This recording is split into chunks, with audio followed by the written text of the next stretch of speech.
Hi friends, ఎలా ఉన్నారు? అందరూ బాగున్నారా? Welcome to Yamni vlogs. ఏంటి అమ్మ కనపడుతుంది అనుకుంటున్నారా?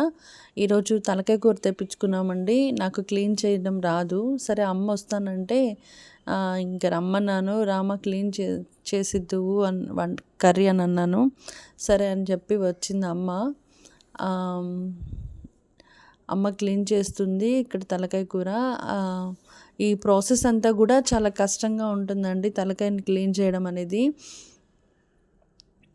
కొన్ని తీసేయాల్సినవి ఉంటాయి. అవి ఏంటో మనకు తెలీదు. పెద్దవాళ్ళు అంటే వాళ్ళు చాలా క్లీన్గా నీట్గా చేస్తారు. సరే అమ్మాయి వండుతాంది, నాకు రాదు ఈ కర్రీ. ఫస్ట్ కర్రీకి కోసము ఒక కుక్కర్ పెట్టి ఒక 2 టేబుల్ స్పూన్స్ అల్లం వెల్లుల్లి పేస్ట్ యాడ్ చేసింది. తర్వాత తలకాయని వేసేసింది. నార్మల్గా మనం ఎర్రగడ్డ టమాటా వాడ్చుకున్న తర్వాత కదా ఏదైనా చికెన్ యాడ్ చేసుకుంటాం. ఇక్కడ మాత్రం డైరెక్ట్గా అల్లం వెల్లుల్లి పేస్ట్ వేసేసి తలకాయని యాడ్ చేసింది. తర్వాత ఒక 2 స్పూన్స్ పసుపు వేసుకుంది. సరిపడినంత ఉప్పు కూడా యాడ్ చేసింది. ఒక 2 ఆనియన్స్ 2 టమాటోస్ వేసింది. ఇవి కూడా ముందుగా ఫ్రై చేసుకుంటాం కదా మనం రిమైనింగ్ కర్రీస్కి, అలా కాకుండా దీంట్లోనే డైరెక్ట్గా వేసేసింది.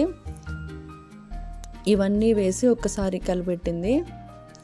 ఇది కొంచెం మగ్గే లోపల బ్రెయిన్ కూడా తెచ్చారనమాట.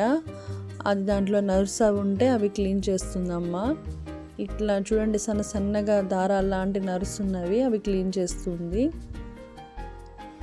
ఇది డైరెక్ట్గా అయినా వేసుకోవచ్చు తలకాయలో, లేదా మనం ఎగ్ ఫ్రై చేసుకున్నట్టయినా చేసుకోవచ్చు అంట. నేను ఒకటేసారి దాంట్లోనే వేసేయమని చెప్పాను.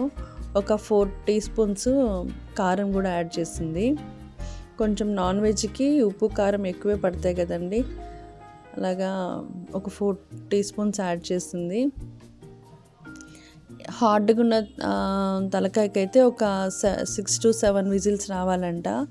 సో ఒక 6 to 7 విజిల్స్ వచ్చేదాకా కుక్కర్ పెట్టేస్తాను అని కుక్కర్ మూత పెట్టేస్తుంది. ఒక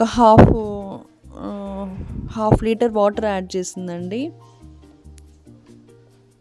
ఇప్పుడు అది 6 to 7 విజిల్స్ వచ్చే లోపల వేరే బాండల్ కానీ కడాయి కానీ తీసుకొని ఓన్లీ ఆనియన్, కొద్దిగా కొత్తిమీర, కరివేపాకు వేసి ఫ్రై చేసిన తర్వాత చాలా తక్కువ ఇంగ్రీడియంట్స్ చేసిందండి మసాలా అమ్మ. కొబ్బరి, వెల్లుల్లి, ధనియాలు, పట్టా మొగ్గ, అంతే. ఇంకేం మరాఠీ మొగ్గ ఇంకేం యాడ్ చేయలేదు. జస్ట్ వాటిల్నే వేసి మిక్సీ పట్టి ఫ్రై చేసి దాన్ని కుక్కర్లో కలిపేసింది. 6 to 7 విజిల్స్ వచ్చిన తర్వాత అది బాగా దగ్గరికి వచ్చిన తర్వాత దింపేసి ఒక బౌల్లోకి తీసేసుకుంది.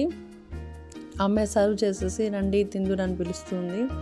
ఇది ఆ రోజు ఈవినింగ్ అండి. నేను బయటకు వెళ్తున్నాను. మా హస్బెండ్ వాళ్ళ ఫ్రెండ్ పాపది ఫంక్షన్ ఉంది. పాప మ్యారేజ్, అక్కడికి బయలుదేరాము. ముస్లిం మ్యారేజ్ అంటే మన మ్యారేజ్లో ఎలా పప్పు అన్నామో వాళ్ళకి బిర్యానీ కూడా అలాగా. సో ఆ రోజు నాన్ వెజ్ ఐటము. అందరం ఫ్రెండ్స్ అందరం కలిసి ఆ రోజు బాగా ఎంజాయ్ చేసాము. అందరం మాట్లాడుకుంటూ నవ్వుకుంటూ ఉన్నాము. ఈ ఫ్యామిలీ మనతో పాటు విజయవాడ కూడా వచ్చారండి. వేరే అన్న వాళ్ళు, మా హస్బెండ్ వాళ్ళ ఫ్రెండ్ ఫ్యామిలీ అది. Next day function, reception. అక్కడికి కూడా అందరం గ్యాదర్ అయ్యి మాట్లాడుకుంటూ ఉన్నాం. ఇంకా లేడీస్ అందరం కలిస్తే ఇంకా ఎంజాయే కదా. మీకు కానీ నా వ్లాగ్ నచ్చినట్లయితే లైక్ చేయండి, షేర్ చేయండి, సబ్స్క్రైబ్ చేసుకోండి. ఈ అక్క మల్లన్న వాళ్ళ సిస్టరు శైలక్క చాలా జోవెల్గా అందరిని నవ్విస్తూ చాలా ఎంజాయ్ చేసాము. ఆ అక్క చాలా సందడి చేసింది. Thank you.